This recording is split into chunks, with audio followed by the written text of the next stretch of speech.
absolutely anti music from are classical people, and they train themselves to do that. Quite often among my friends who are classical musicians, they are envious of the ability to play music without there being a manuscript in front of them. They wish they could do that. So it's like people who have straight hair always want curly hair. We all of us want that thing, you know, the people in classical music would like to be able to have the freedom to sing jazz or rock and roll. You know, sometimes we like to have an adventure. Doesn't have to be a provocation. It's only if you have a really rigid and unimaginative view of music that you see people's willingness to engage together in music as a provocation, as if there's one orthodox way to play music and that's it. And the experience of all the great music that we love, especially jazz, is that all the great innovations of music have come from collisions. So even if you're not creating something iconoclastic, you can just be having fun. What's the matter with that? Mm-hmm. Yes. Welcome back to Montreal, and for what it's worth, you were also here with Rockpile and Luc DeVille a few years ago. I'm glad you mentioned Steve Naive, because this sort of ties in. Will Birch's book, No Sleep Till Candy Island, told a very entertaining story of your early days. But for something you mentioned earlier about being raised in a jazz household, that was not made clear in this book. It's because he didn't know that, because he didn't ask me. I know that Will's a good writer, but you have to read my pamphlet. I mean, I'm writing a book right now, and obviously, here's the interesting proposition in the modern era for anybody who's had a career longer than 5 minutes. In fact, some people who have only had a career of 5 minutes, there is an account of your life on the internet, which you either have to agree with or argue with. I have no interest in doing that. There are 5 or 6 biographies with my face on it, my picture, stolen by other people, and the facts of my life allegedly put into the book, all of them wildly inaccurate, badly written, poorly researched, and why would I waste my time arguing with that? I can actually tell you the way I felt when I wrote certain songs, and I can tell you things about my experience in music as a perspective as a child, which brought me to where I am today. Whether it's of value or not to you, I actually don't care. I know I'm enjoying the life that I have, and eventually the book will come out, and hopefully it will be entertaining, and maybe it'll even be a little emotional at times, and it certainly won't read like Wikipedia. You know? That was actually my question, just even from this press conference here. Yeah, you got to do the book, so.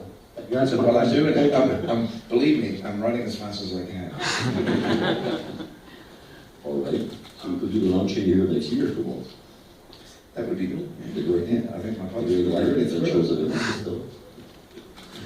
Okay. Mr. Costello, welcome back in Montreal. Julie Marceau, I work for Radio-Canada. I want to insist on the concert tonight. I did my own survey, and there's lots of francophone in your songs. And I was wondering if there's any hits that you may play. I want to insist. And also talking about the concert tonight, I read that you were going to be a guest to your wife's concert. I can't tell you that. I am. The first question was, am I going to play any hits? Well, can you just give us maybe one title that you may play tonight? Why don't you know the titles of any of my songs? But I want to know what you're going to play tonight. I don't know. I haven't written sets yet. I have to go see the hall. No, there were always what I think people call hits within the show. I think that the key of this sort of inquiry with solo concert is to arrive at those songs with some element of surprise rather than the predictability of, you know, the sort of and then I wrote kind of presentation. I try to find my way into those songs, and maybe there'll be a surprise or two in the way those songs are heard and the role they play. Trust me, you have to trust me, because you know, there's a balance that I'm aware of, because there are people who come to the hall because they know you through that first acquaintance with a song. I can't guarantee I'm going to play every song that everybody in the hall might want to hear because I don't know what they are. And there are some songs that, just frankly, aren't that important. You know, they may have had a moment, but I've got better songs to sing than those ones. So balancing between the rare, the unexpected, and the very familiar is sort of the joy of doing this kind of presentation, perhaps more than when I play with a band at a festival. Like the last time we were here, we just watched like 20,000 people go home, you know, so they, yeah, I thought that was hilarious. But 2,000 people that stayed loved it. Okay, last question.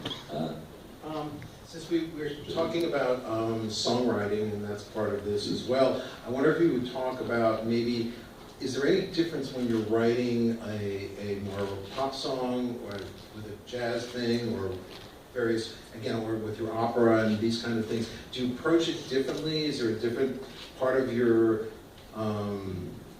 technique that you have to deal with in writing a different kind of songs, or is it all the same? I don't think I sit down and say I'm now writing a jazz song. What does that mean? You know, I mean, sometimes I do have this theory that there are some really eminent jazz musicians who are just afraid of a plain triad. You know, they've got a philosophical aversion to simple harmony as if it's beneath them. And there are lots of forms of snobbery about music, that certain rhythms are very crass.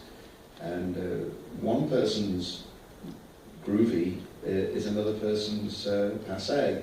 And the same, you know, some people, there are some jazz musicians now in the younger generation who are dismissive or a little bit look down their nose at swing, you know, which is crazy.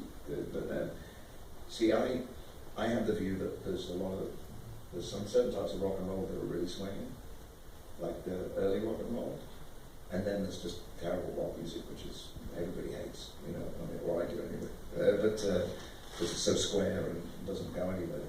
And then there's, you know, all the groovy, funky stuff that's in R&B, and then there's the rigidity of dance music, and they all have a different trigger for you. And so you can't sit down when you're writing a song and say, I'm now going to write this type of music.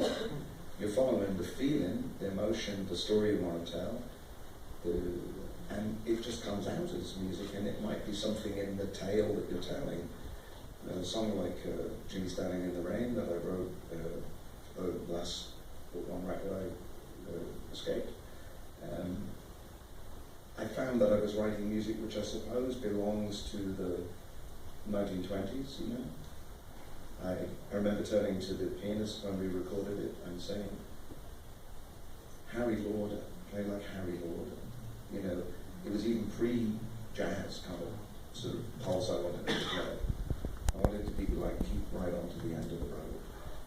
Well, that's not a reference point that many people would make in the studio, but we are painting a picture. So taking the rhythms from one music and a story from hillbilly music or from rock and roll or from poetry and jumbling it all up and hopefully trying to make something new is more important to me in doing it than some authenticity. What the hell does that mean?